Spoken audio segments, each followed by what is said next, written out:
વિદ્યાર્થી મિત્રો ધોરણ 10 સામાજિક વિજ્ઞાન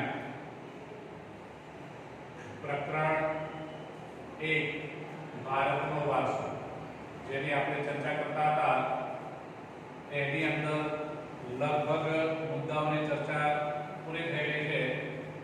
આપણે છેલ્લા મુદ્દે આવેલા છીએ અને છેલ્લો મુદ્દો એટલે ભારત ભૂમિ અને તેના લોકો આપણે એની ચર્ચા કરતા હતા જેમાં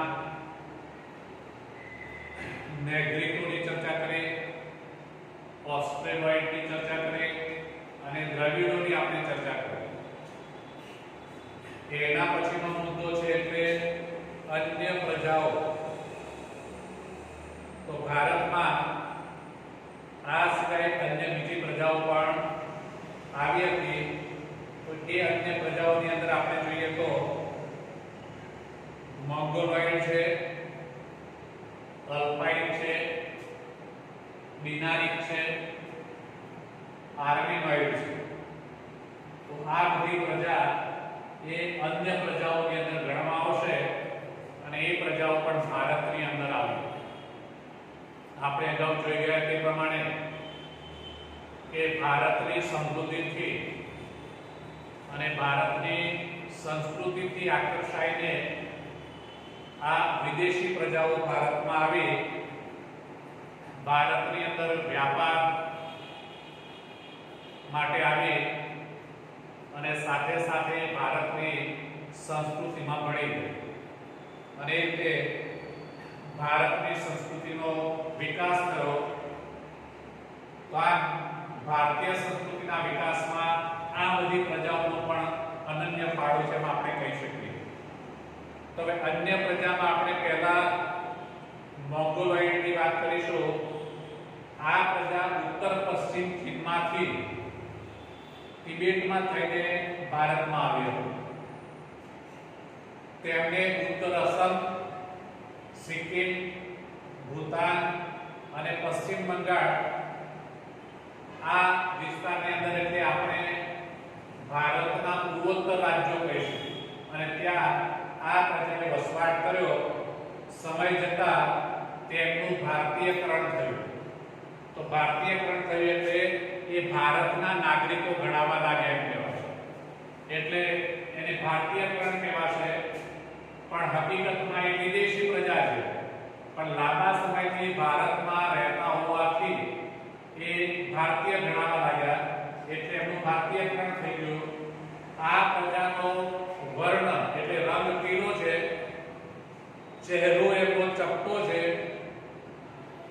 ઉપસેલા એમના ગાલ છે અને બદામ આકારની આંખો જેવા શારીરિક લક્ષણો આ લોકો ધરાવે છે।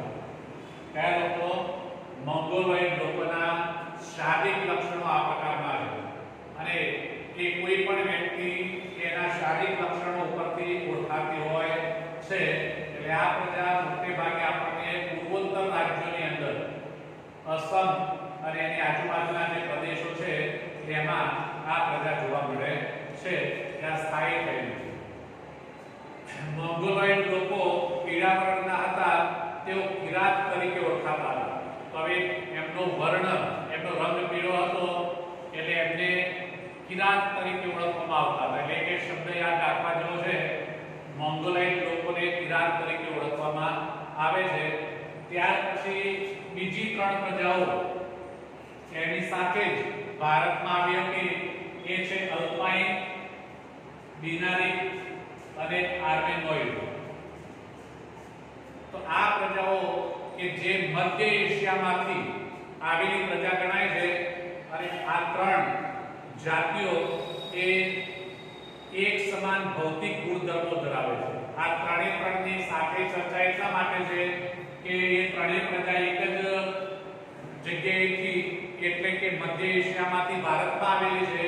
બીજા નંબરમાં એમની અંદર જે લક્ષણો છે, ભૌતિક લક્ષણો લગભગ એક જ સરખા છે। તો આ પ્રજાના વંશો અંશ ખાસ કરીને મહારાષ્ટ્ર, બંગાળ, ઓરિસ્સા, ગુજરાત અને સૌરાષ્ટ્રમાં વધુ પ્રમાણમાં જોવા મળે છે। તો આ ત્રણેય જે પ્રજાઓ છે એમના અંશ એટલે કે એમનો વંશ બરાબર છે આ જગ્યાએ જે પ્રજાઓ છે ભારતમાં આપણે વાત કરીએ પ્રમાણે મહારાષ્ટ્રમાં, બંગાળમાં, ઓરિસ્સામાં, ગુજરાતમાં અને ત્યાં એ પ્રજાના વંશજો જોવા મળે છે એમ કહેવાય છે.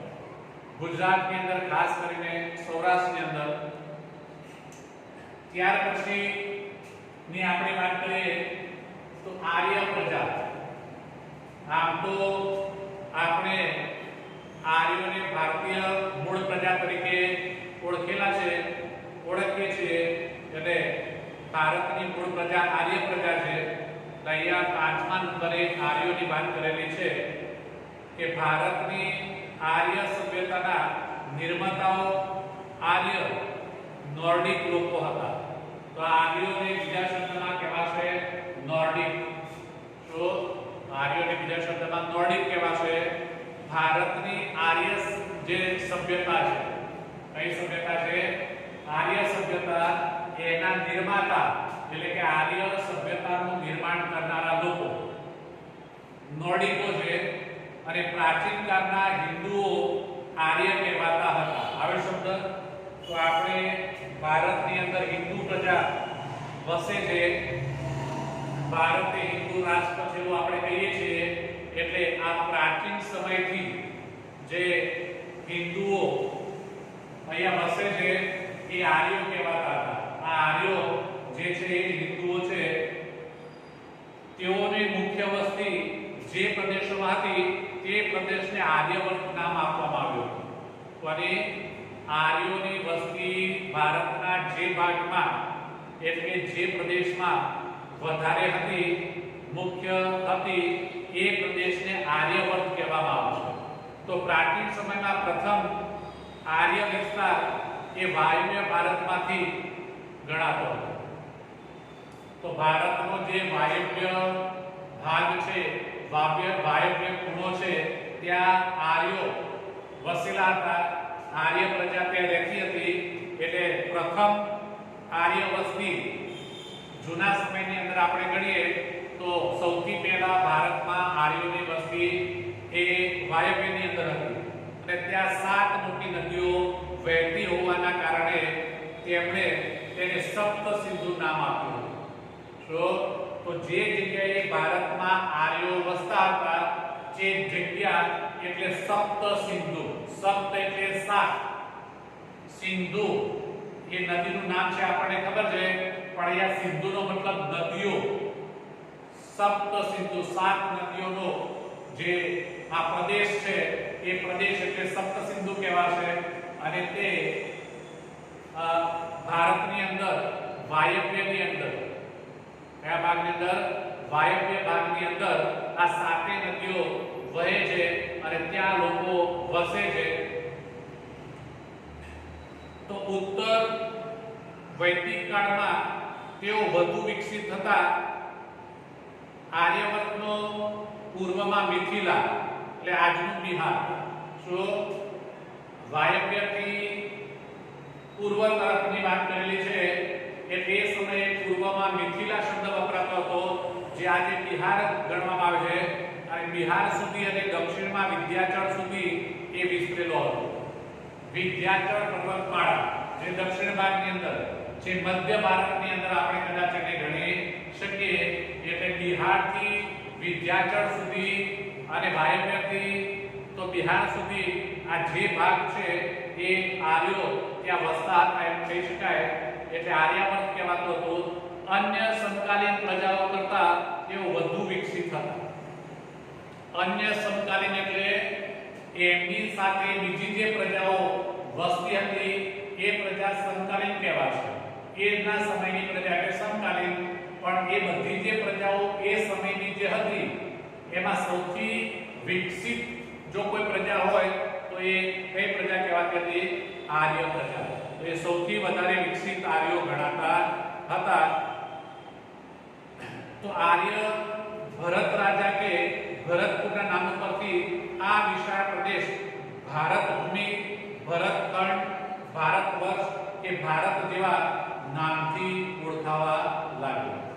તો આ ભારત દેશ નામ કેવી રીતે પડ્યું, આપણા દેશનું નામ ભારત એ કેવી રીતે પડેલું છે એનો ઉલ્લેખ અહીંયા કરવામાં આવેલો છે. એ સમયનો રાજા કદાચ ભરત નામનો રાજા હોય કે પછી ભરત કુળ હોય, એ સમયના રાજાનું કુળ ભરત હોય, પણ રાજાના નામ ઉપરથી અથવા રાજાના કુળ ઉપરથી કે છે કે આ પ્રદેશનું નામ, અને એ પ્રદેશ એટલે કયો કે જ્યાં આર્યો વસતા હતા, આર્યોની વસ્તી જ્યાં વધારે હતી એ પ્રદેશ એટલે આર્યાવર્ત એક સમયનો, જે પાછળથી ભારત તરીકે એ ઓળખાવા લાગ્યો. તો આર્યો એ પ્રકૃતિ પ્રેમી હતા. દ્રવિડોની આપણે વાત કરીએ એમ અહીં આર્યોની પણ વાત કરી છે કે આર્યો એ પ્રકૃતિ પ્રેમી હતા. પ્રાકૃતિક સંસ્કૃતિ આપણે ભણી ગયા, કુદરતી, બરાબર છે. તો એ રીતે આર્યો એ પ્રકૃતિ પ્રેમી હતા, એટલે પ્રકૃતિ સાથે એમને પ્રેમ હતો. વૃક્ષો, પહાડો, સૂર્ય, વાયુ, નદીઓ, વરસાદ વગેરેની પૂજા આરાધના કરતા હતા. એટલે ટૂંકમાં પ્રકૃતિની પૂજા. આ પ્રકૃતિમાં બધું આવી ગયું. કુદરતે આપણને જે કંઈ આપેલું છે, કુદરતી રીતે જેની પણ રચના થયેલી છે એ બધી બાબતો એટલે પ્રકૃતિ કહેવાશે. અને એમની પૂજા એટલે પ્રકૃતિ પ્રત્યેનો પ્રેમ બતાવે છે. કે વૃક્ષોની પૂજા આપણે કરીએ છીએ, વડ પૂજન કરીએ છીએ, કે તુલસીની પૂજા કરીએ છીએ, કે પીપળાની પૂજા કરીએ છીએ. આવા પવિત્ર વૃક્ષો ઘડી અને એમની પૂજા કરવામાં આવે છે. તો એ વૃક્ષો પ્રત્યેનો પ્રેમ બતાવે છે. પહાડોની પૂજા, તો પર્વતોની પણ પૂજા થાય છે. જે પર્વતીય વિસ્તારની અંદર જે લોકો રહેતા હોય એ ત્યાં એ પહાડોની પૂજા કરતા હોય છે. સૂર્ય પૂજા તો આપણે રોજ સવારે કરતા જોઈએ છીએ. વાયુ પૂજા, નદીઓની પણ પૂજા કરવામાં આવતી હોય છે, બરાબર છે. આ રીતે આ આર્યો એ પ્રકૃતિ પ્રેમી હતા, એટલે કે એ આ પ્રકૃતિની પૂજા કરતા હતા. તેમને આ દરેકની સ્તુતિઓ એટલે ઋચાઓની રચના કરેલી છે. તો જેની પણ પૂજા કરવાની હોય, વૃક્ષની પૂજા કરવાની હોય, પહાડની પૂજા કરવાની હોય, નદીની પૂજા કરવાની હોય, સાગરની પૂજા કરવાની હોય, તો એ દરેકની શું બનાવવામાં આવી છે? સ્તુતિઓ બનાવવામાં આવી છે, ઋચાઓ. એટલે એ સ્તુતિ કરીને ઋચા દ્વારા કે છે કે એની પૂજા કરવામાં આવે. એ વખતે એ બોલવામાં આવે છે અને એની પૂજા કરવામાં આવે છે. સમય જતા વેદ પઠન પ્રચલિત બન્યો. સમયાંતરે તેમાંથી ધાર્મિક વિધિઓ શરૂ થઈ અને તે પછી યજ્ઞાદિ પ્રક્રિયાઓ ભારતમાં શરૂ થઈ. અહીંથી પૂજાની શરૂઆત થઈ અને પછી ધીમે ધીમે પેલી વિધિઓ, વેદ પઠન, વેદોનું પઠન કરવામાં આવ્યું અને એ રીતે પછી ધાર્મિક વિધિઓ શરૂ થઈ. આપણે દરેક બાબતની અંદર મુહૂર્ત જોઈ, પૂજા પાઠ કરી અને વિધિ વિધાન કરી અને આપણે કોઈ પણ કાર્ય શરૂ કરતા હોઈએ છીએ. યજ્ઞાદિ એટલે યજ્ઞો. અત્યારે આપણે હોમ હવન યજ્ઞ પણ કરીએ છીએ, બરાબર. તો ત્યાંથી આ શરૂઆત યજ્ઞોની થયેલી છે. આપણે જે ધાર્મિક વિધિ અત્યારે કરીએ છીએ એ આર્યોના સમયથી એ ચાલી આવે છે. તો આર્યોએ ભારતમાં આવેલી વિવિધ પ્રજાઓની સંસ્કૃતિઓના વિશિષ્ટ તત્વો કે છે અપનાવી લઈને એક સમન્વયકારી સંસ્કૃતિનું સર્જન થયું. સમયાંતરે ભારતમાં આવીને વસેલી આ બધી જાતિઓ વચ્ચે લગ્ન સંબંધો દ્વારા પ્રજાઓનું સંમિશ્રણ થતું ગયું. કઈ જુદી જુદી જાતિઓના લોકો ભારતમાં આવ્યા કે એમની વચ્ચે શબ્દ આપણે અગાઉ વાપર્યો, આદાન પ્રદાન થયું. આદાન પ્રદાન એટલે કે આપ લે. અને એમાં ખાસ કરીને લગ્ન વિધિની વાત કરીએ, આંતરજ્ઞાતીય લગ્નો એટલે એક જાતિના લોકો બીજી જાતિના લોકો સાથે લગ્ન કરતા થયા એટલે લગ્ન સંબંધો અને એના દ્વારા પ્રજાનું સંમિશ્રણ થયું. તો બધાની એક વિશિષ્ટ રહેણીકરણી, અનેક ભાષાઓ, વિચારો, ધાર્મિક માન્યતાઓનો પણ સમન્વય થતો ગયો. આમ પ્રારંભ કાળથી જ આપણા દેશમાં એક સમન્વયકારી સંસ્કૃતિનું નિર્માણ થયું, જેને ભારતને ભવ્ય અને સમૃદ્ધ વારસો આપ્યો. તો આ રીતે કહે છે કે પેલા લોકો વચ્ચે જે સંસ્કૃતિનું આદાન પ્રદાન થયું અને એ રીતે નવી સંસ્કૃતિનો ઉદ્ભવ થયો, વિકાસ થયો અને એ જ સંસ્કૃતિ એટલે ભારતીય સંસ્કૃતિ, સમન્વયકારી સંસ્કૃતિ. જુદી જુદી જાતિઓની સંસ્કૃતિના સમન્વય દ્વારા નવી સંસ્કૃતિ એટલે ભારતીય સંસ્કૃતિનો ઉદ્ભવ થયો એમ કહી શકાય. એટલે એ રીતે સમૃદ્ધ વારસો સંસ્કૃતિનો ભારતને મળેલો છે. તો ભારતમાં ભાતીગળ સંસ્કૃતિનો વિકાસ થયો. આ પ્રજાઓ પરસ્પર એટલી ભળી ગઈ કે તેમનું કોઈ સ્વતંત્ર અસ્તિત્વ જ ન રહ્યું. આ બધી પ્રજા એકબીજા સાથે એટલી બધી રીતે ભળી ગઈ કે તે અલગ દેશની પ્રજા છે એવું કશું રહ્યું નહીં અને બધા જ ભારતીયો તરીકે ગણાવા લાગ્યા. આનો અર્થ એવો થાય કે તેમનું ભારતીયકરણ થયું એટલે ભારતની પ્રજા ગણાવા લાગ્યા. જો શબ્દ આપણે જે જોઈ ગયા એ જ પ્રમાણે અહીંયા તમામ પ્રજાઓ જે ભારતમાં આવી અને ભારતમાં સ્થાયી થઈ ગઈ, ભારત જ એમનો દેશ છે એવું માનવા લાગી એટલે એ લોકોનું શું થયું કહેવાશે? ભારતીયકરણ થયું કહેવાશે. તો આ રીતે પ્રાચીન ભારતમાં આવેલી વિવિધ પ્રજાઓના સંમિશ્રણથી ભારતનો સાંસ્કૃતિક વારસો વિવિધતાપૂર્ણ અને ભાતીગળ અને સમૃદ્ધ બનેલો છે. અને એટલા માટે વૈવિધ્યપૂર્ણ વારસાનો મને ગર્વ છે એવું આપણે આપણી પ્રતિજ્ઞામાં બોલીએ છીએ.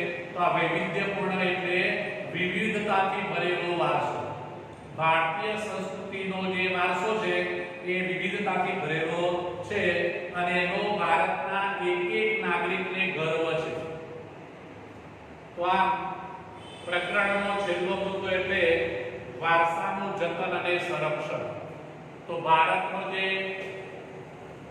પ્રાકૃતિક વારસો છે, સાંસ્કૃતિક વારસો છે કે આવા કોઈ પણ પ્રકારનો જે વારસો છે એ વારસાનું શું જરૂરી છે? જતન અને સંરક્ષણ થાય એ જરૂરી છે. જતન એટલે જાળવણી, જતન એટલે એને જાળવી રાખવાનો છે, સંરક્ષણ એટલે એને રક્ષણ થવું જોઈએ. તો ભારતના વારસાની દરેક બાબતોએ ભારતને રળિયામણું, નયનરમ્ય અને આકર્ષક બનાવ્યું છે. જો ભારત આવું લાગે છે, કેવું લાગે છે? રળિયામણું લાગે છે, નયનરમ્ય લાગે છે અને આકર્ષક લાગે છે. અને એ દરેકની અંદર કોણ છે? ભારતનો આ વારસો છે. એના કારણે એ પોતાના વારસાને કારણે ભારત આ રળિયામણું છે, નયનરમ્ય છે, આકર્ષક છે. તો ભારતને ગૌરવ અપાવ્યું છે. આ ભવ્ય વારસાને સાચવીને વિશ્વમાં પ્રતિષ્ઠિત ગૌરવભર્યું અગ્રીમ સ્થાન એ ભારતે પ્રાપ્ત કરેલું છે. તો ભારતના આ વારસાએ આખા વિશ્વની અંદર ગૌરવ પ્રાપ્ત કરેલું છે અને વારસાની બાબતમાં સૌથી અગ્રીમ છે, પહેલા નંબરે છે. તેને સાચવવું તે ભારતના પ્રત્યેક નાગરિકની પવિત્ર અને પ્રાથમિક ફરજ છે. આપણે આપણા પ્રાચીન ઐતિહાસિક મૂલ્યને મહત્વ ધરાવતા વારસાના સ્થળોને કોઈ નુકસાન ન પહોંચાડે અને તેનું જતન કરે તે માટે બંધારણમાં નાગરિકની મૂળભૂત ફરજો જણાવી છે. તો અહીંયા દરેક પુસ્તકની અંદર કોઈ પણ પુસ્તક તમે લો એની અંદર બીજા નંબરના પેજ ઉપર જશો એટલે ત્યાં ભારતના નાગરિકની મૂળભૂત ફરજો એવો શબ્દ લખેલો છે. અને એમાં ભારતના નાગરિક તરીકે આપણી કઈ કઈ ફરજો બને છે એનો ઉલ્લેખ પણ એમાં કરેલો છે. અને એની અંદર જ આ પણ ઉલ્લેખ થયેલો છે. કયો?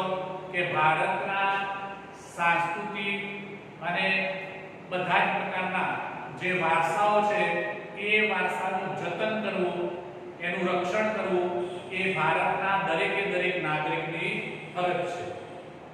તો તે મુજબ આપણા ભારતીય બંધારણના અનુચ્છેદ 51 માં ભારતના નાગરિકની જે મૂળભૂત ફરજો દર્શાવી છે તેમાં પણ 3, 6, જ અને ક, બીજા શબ્દમાં કહે તો 6 નંબર, 7 નંબર અને 9 નંબરમાં એ દર્શાવવામાં આવેલું છે. એટલે મેં તમને જે પુસ્તકની અંદર આગળ બીજા નંબરના પેજ ઉપર ફરજોની વાત કરી, ત્યાં ફરજો આપેલી હશે કે એની અંદર આ એનો ક્રમ આપેલો છે, બરાબર છે, અને એની અંદર એ ફરજો દર્શાવી છે, જેમાં પહેલી ફરજ એટલે આપણી સમન્વયિત સંસ્કૃતિના સમૃદ્ધ વારસાનું મૂલ્ય સમજી અને તેની જાળવણી કરવાની ફરજ. તો કયા સાંસ્કૃતિક જે સમન્વયકારી સંસ્કૃતિ આપણને પ્રાપ્ત થયેલી છે એ આપણું વારસાનું મૂલ્ય છે, તો એ સમજી અને આપણે એનું જતન સંરક્ષણ કરવું. બીજા નંબરમાં જંગલો, તળાવો, નદીઓ અને વન્ય પશુ પંખીઓ સહિત કુદરતી પર્યાવરણનું જતન કરવાની અને તેની સુધારણા કરવાની અને સર્વ જીવો પ્રત્યે અનુકંપા રાખવાની ફરજ છે. તો આ બીજા નંબરની ફરજની અંદર આપણે જોઈ ગયા ઉપર તે પ્રમાણે કે આપણને જે કુદરતી સંપત્તિ પ્રાપ્ત થઈ છે, આ પ્રાકૃતિક છે, આપણી પ્રકૃતિ છે, એ આપણને કુદરતે આપેલી છે, અને એટલા માટે આપણે એનું જતન કરવાનું છે, એને જાળવી રાખવાનું છે. પશુ પંખીઓ જીવો પ્રત્યે અનુકંપાની વાત આપણે કરેલી છે, એટલે જીવ દયા, દરેક જીવ પ્રત્યે દયા ભાવ રાખવો, બરાબર છે. અને ત્રીજા નંબરની ફરજની આપણે વાત કરીએ તો દરેક મિલકતોનું રક્ષણ કરવાની અને હિંસાનો ત્યાગ કરવાની ફરજનો સમાવેશ કરવામાં આવેલો છે. ભારત સરકારની મિલકત એટલે આપણી પોતાની મિલકત કહેવાય છે, અને એટલે દરેક જે મિલકત છે એનો આપણે કહે છે કે જાળવણી કરવાની છે.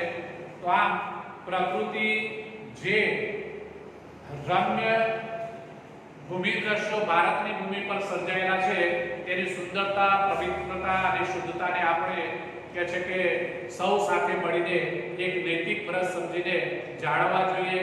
વારસાનું ઘડતર અને ક્રમિક વિકાસ ભારતને મળે. વિશિષ્ટ પ્રાકૃતિક રચના પર એ આધારિત છે. પ્રકૃતિ દ્વારા ભારતને અઢળક સમૃદ્ધિ પ્રાપ્ત થઈ છે. તો આ પ્રકૃતિ વિશિષ્ટતાઓ એ કે છે ભારતને દરેક ક્ષેત્રમાં વિકાસ માટે અણમોલ તક પૂરી પાડી છે. ભારતનો વારસો સદીઓથી ભારતના લોકો દ્વારા આર્થિક, રાજકીય, સામાજિક અને સાંસ્કૃતિક ક્ષેત્રે કરેલા વિકાસનું એક શું કહેવાશે? પરિણામ કહેવાશે. તો આપણું પ્રકરણ અહીંયા પૂરું થાય છે. વિદ્યાર્થી મિત્રો, તમારે આ સ્વાધ્યાય 1 તમારે એક નોટ બનાવવાની અને એની અંદર સ્વાધ્યાય 1 ના તમામ પ્રશ્નો લખવાના.